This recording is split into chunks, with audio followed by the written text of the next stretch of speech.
Hello guys, how you all? Greeting from mister R. कैसे आप सभी? आई होप जो है आप सभी बहुत अच्छे होंगे, आप अपनी प्रिपरेशन कर रहे होंगे। तो बेसिकली इस वीडियो में हम जो बात करने वाले हैं कि अगर आप अपना ओडीओपी या फिर प्री टेस्ट प्री एग्जामिनेशन जो है कंप्लीट नहीं करते हैं तो क्या होता है, कौन कौन से जो है सरकमस्टांसेस रहते हैं। ठीक है, उससे पहले ये जान लेते हैं कि भाई ओडीओपी और प्री टेस्ट करना जरूरी क्यों है। ठीक है, देखिए आपको पता है पहले जो है फाउंडेशन प्रोग्राम होता था सीएस में, उसके बाद एग्जीक्यूटिव और फिर प्रोफेशनल। ठीक है, इंस्टीट्यूट ने क्या किया है कि फाउंडेशन प्रोग्राम जो है अभी डिसकंटिन्यू है। आपको फाउंडेशन पूरा एक साल जो है अपना जो है देने की जरूरत नहीं है। डायरेक्टली आप जो है CSEET जो है कर सकते हैं, मतलब पूरी तरह से डिसकंटिन्यू हो गया फाउंडेशन।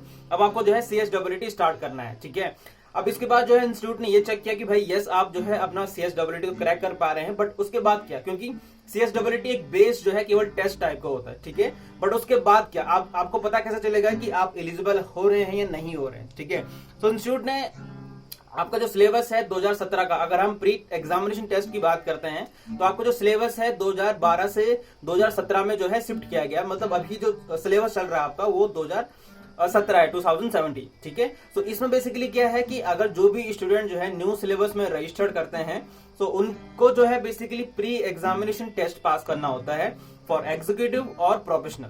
ठीक है, बहुत सारे बच्चे क्या है कि ओल्ड सिलेबस से चल रहे हैं। अभी दिसंबर 2021 जो है लास्ट अटेम्प्ट रहने वाला है। दिसंबर 2021 के बाद उनको जो है न्यू सिलेबस में तो आना ही पड़ेगा, बट अभी जो है अगर आप न्यू सिलेबस में आते हैं तो आपको जो है प्री एग्जामिनेशन टेस्ट देना पड़ेगा। आप एग्जीक्यूटिव प्रोग्राम के बच्चे हैं, प्रोफेशनल प्रोग्राम के बच्चे हैं। फिर अगर मैं बात करूं जून 2022 की, दिसंबर 2022 की, तो वहां पर भी यस आप ऑलरेडी जो है न्यू सिलेबस में रजिस्टर्ड आपने किया होगा। ठीक है, या फिर जो है आप पुराने स्टूडेंट हैं, आपने जो है बीच में कोई अटेम्प्ट नहीं दिया है, फिर आप सोच रहे हैं कि आप जून में 2022 में अपना एग्जामिनेशन देने के लिए, तो आपको ऑटोमेटिकली ही जो है न्यू सिलेबस में जो है रजिस्टर्ड या फिर स्विच ओवर करना पड़ेगा।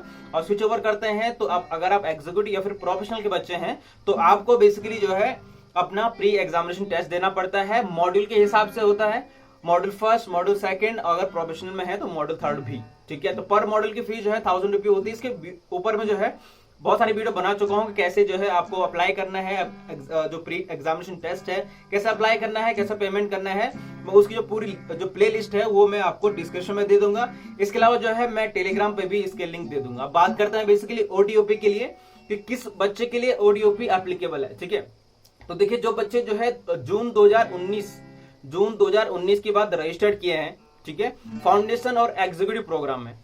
ठीक है, तो अगर फाउंडेशन में आपने रजिस्टर किया था 2019 में, जून 2019 में, और अभी तक आपका क्लियर नहीं हुआ है और ओडीओपी आपने क्लियर नहीं किया है तो आपको वो क्लियर करना पड़ेगा। ठीक है, तो जो भी बच्चे जो है जून 2019 के बाद जो है रजिस्टर्ड हुए हैं आइदर एग्जीक्यूटिव में या फिर फाउंडेशन प्रोग्राम में, तो उनके लिए जो है ओडीओपी भी एप्लीकेबल है। ओडीओपी केवल प्रोफेशनल प्रोग्राम के लिए एप्लीकेबल नहीं है। ठीक है, अब थोड़ा सा बात कर लेते हैं कि अगर आप जो है कंप्लीट नहीं करते हैं ये दोनों ही टेस्ट, ठीक है, ये केवल स्टार्टिंग का है, इसके बाद आपकी ट्रेनिंग अलग है। ठीक है, ट्रेनिंग जिसको बोलते हैं वो डिफरेंट है। ठीक है, वो आप प्रोफेशन के बाद भी करते हैं। ठीक है, तो बेसिकली अगर आप ये दोनों ओडीओपी प्री एग्जामिनेशन टेस्ट नहीं करते हैं, नहीं जो है कंप्लीट कर पाते हैं इन एनी केस, सो आपको जो है एग्जामिनेशन फॉर्म फिलअप करने नहीं दिया जाएगा। इंस्टीट्यूट ने क्लियरली जो है मेंशन किया है अनाउंसमेंट में, जो अब मैं भी बताता रहता हूं।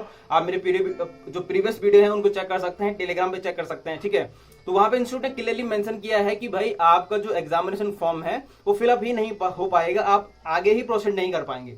आप अपना अकाउंट लॉग इन कर पाएंगे, सब कुछ कर पाएंगे, बट एग्जामिनेशन फॉर्म फिलअप नहीं कर पाएंगे if you have not clear your ODOP and pre examination test. ठीक है, सो अगर अभी इंस्टीट्यूट ने जो है स्टार्टिंग में ये बताया था कि ओडीओपी और प्री एग्जामिनेशन टेस्ट जो है जब भी आप रजिस्टर करते हैं, अगर मैं फ्रेश स्टूडेंट की बात करूं, ठीक है, तो जब भी आप रजिस्टर करते हैं तो उसके 2 से 3 महीने के अंदर आपको ये दोनों कंप्लीट करनी है। बट इन एनी केस जो है नहीं हो पाता है, तो जब भी आपका अटेम्प्ट है, सपोज अगर मैं जून 2022 की बात करूं, ठीक है, तो जब भी आपका अटेम्प्ट है उससे पहले आपको अपना जो ओडीओपी है वो और प्री एग्जामिनेशन टेस्ट जो है कंप्लीट करना है। उसके बाद ही आप अपना एग्जामिनेशन फॉर्म फिलअप कर सकते हैं, क्योंकि जब आप एग्जामिनेशन फॉर्म फिलअप करेंगे without completing ODOP and pre examination, ठीक है, तो वहां पे आपको एक पॉपअप देगा, रेड लाइंस के दे देगा कि that you have not complete your ODOP और प्री एग्जामिनेशन टेस्ट। ठीक है, सो बेसिकली ये था। आई होप जो है आपको समझ में आया होगा कितना जरूरी है। रेस्ट अगर कोई प्रॉब्लम रहती है तो आप मुझसे पर्सनली कनेक्ट हो सकते हैं, सभी लिंक जो है डिस्क्रिप्शन में दे दूंगा। Rest, I'll see you in the next video. Till the time, very, very thank you to all of you.